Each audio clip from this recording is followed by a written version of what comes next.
Nous continuons sur des informations sur la structure de la Terre. Vous avez une diapositive. Au centre de cette diapositive, vous avez le globe terrestre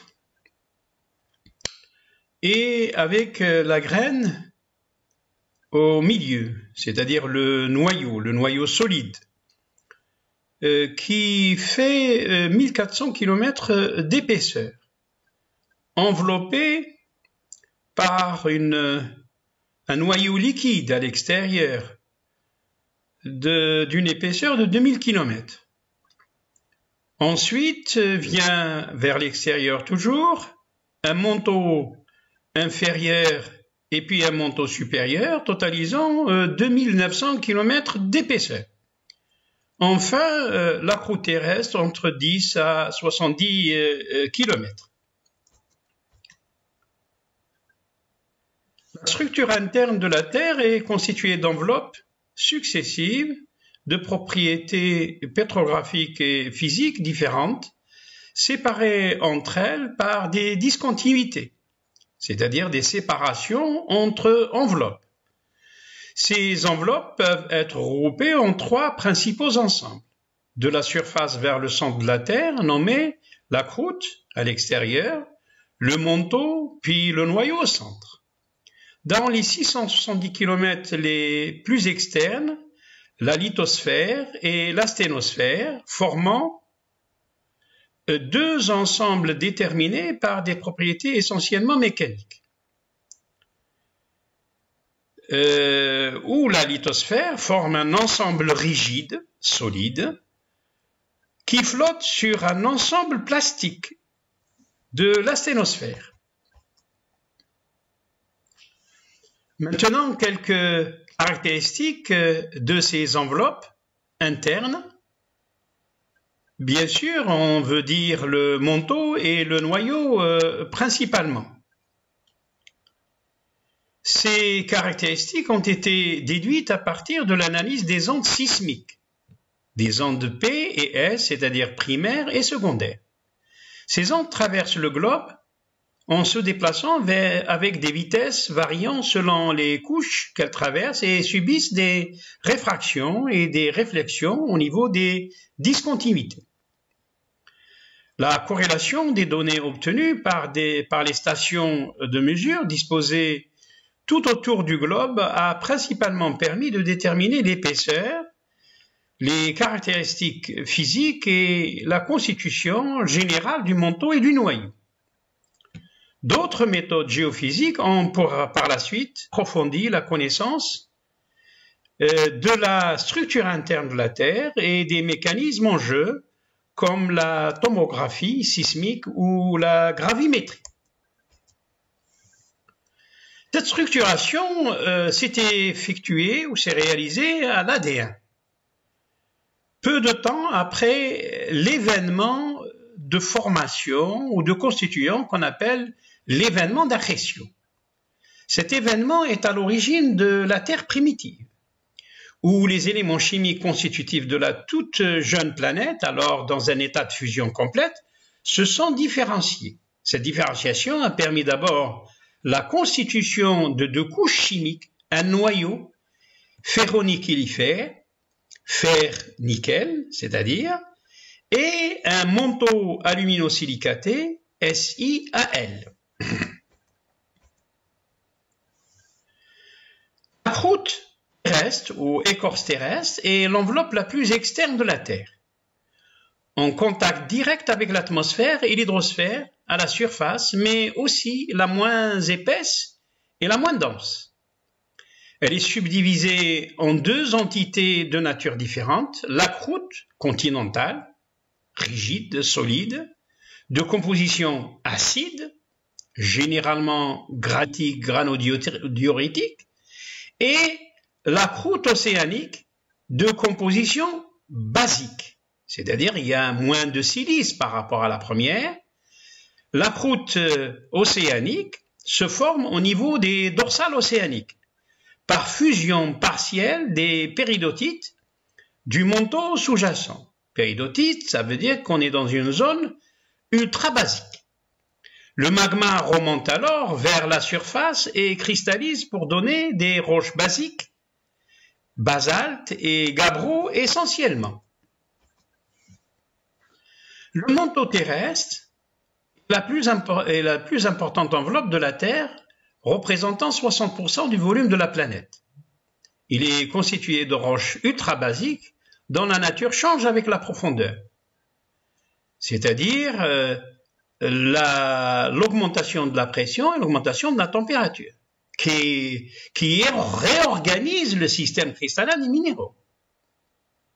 Le manteau est partiellement étudié de façon directe grâce aux inclusions de roches mantéliques du manteau, préservées, présentes dans certains complexes magmatiques qui affleurent aujourd'hui à la surface, comme par exemple les pipes comberlitiques. Cependant, aucun échantillon n'a une provenance supérieure à 400 km de profondeur. Ici, nous vous présentons quelques données sur la vie de notre planète au cours des temps géologiques. D'abord, les temps géologiques en 1.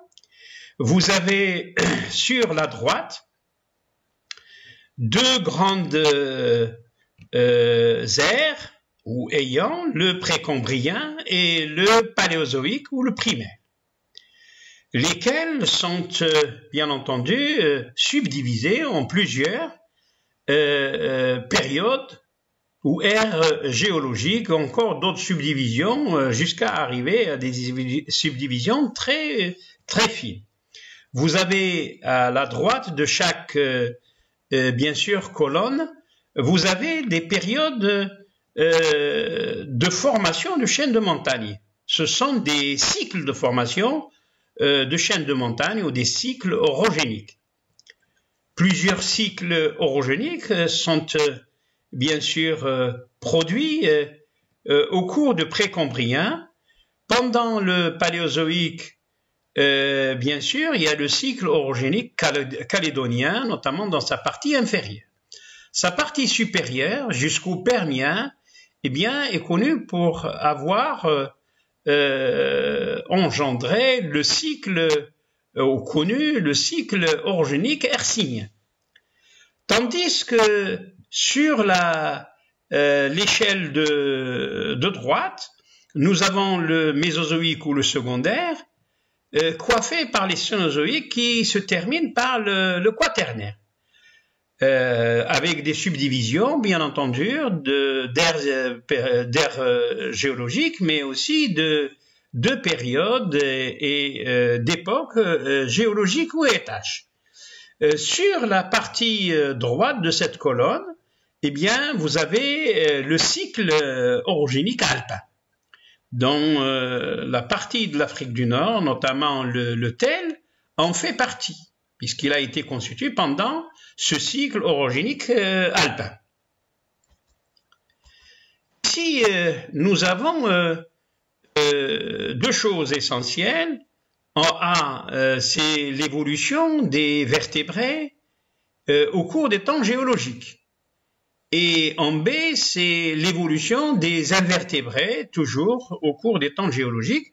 Vous avez sur chaque diapositive, bien sûr, à gauche, les aires géologiques, ou les périodes géologiques, depuis le paléozoïque, le mésozoïque et le cénozoïque. Et vous voyez que à la base, au plus ancien, donc la vie aquatique, notamment connue pour avoir livré énormément de fossiles de poissons, et donc cette vie de poissons, bien sûr, a regagné un peu la terre ferme pour des tétrapodes, le développement des tétrapodes, des animaux, bien sûr, de grande taille, notamment, et à partir de là, bien commence à la fin du Paléozoïque, début notamment du Mésozoïque, eh bien, les dinosaures.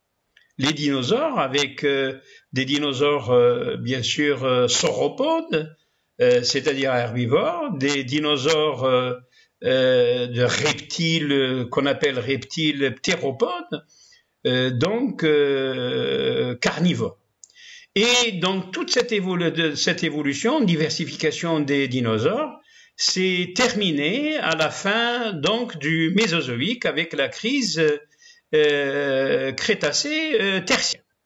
À partir de la fin du Mésozoïque, surtout au début du Cénozoïque, commencent bien sûr les primates, mais commencent aussi beaucoup de mammifères en général, et donc se développent considérablement jusqu'à la période actuelle avec le couronnement de l'homme que vous avez en haut à droite, donc dans les 3 derniers millions d'années, voire légèrement plus. Tandis que sur la partie des invertébrés, bien sûr, on connaît la vie bien sûr aquatique au départ pour les invertébrés, notamment vous avez les graptolites, vous avez les trilobites qui sont des fossiles connus, vous avez certaines formes bien sûr d'algues qui sont là. Vous avez le démarrage notamment au milieu du Paléozoïque, c'est-à-dire supérieur, commencent les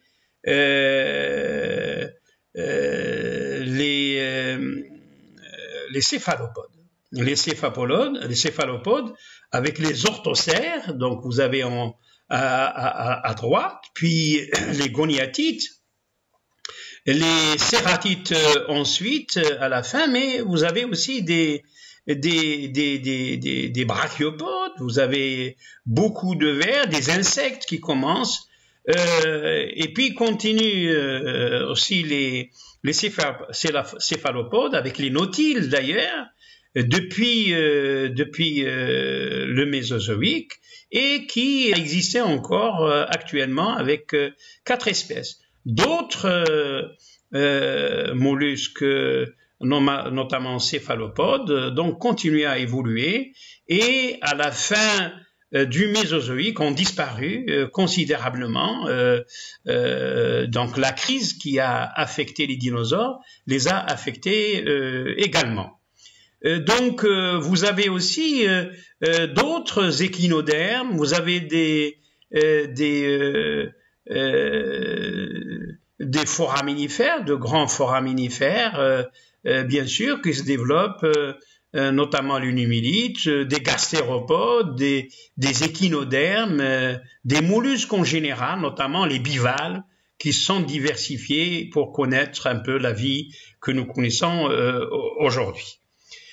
Voici un peu cette introduction à la géologie. Il y a énormément d'autres disciplines de la géologie que je n'ai pas développées. Peut-être que nous aurons le temps donc de les connaître doucement avec vos questions qui seront bien sûr les bienvenues dans ce travail. Voilà, donc je vous remercie pour votre attention.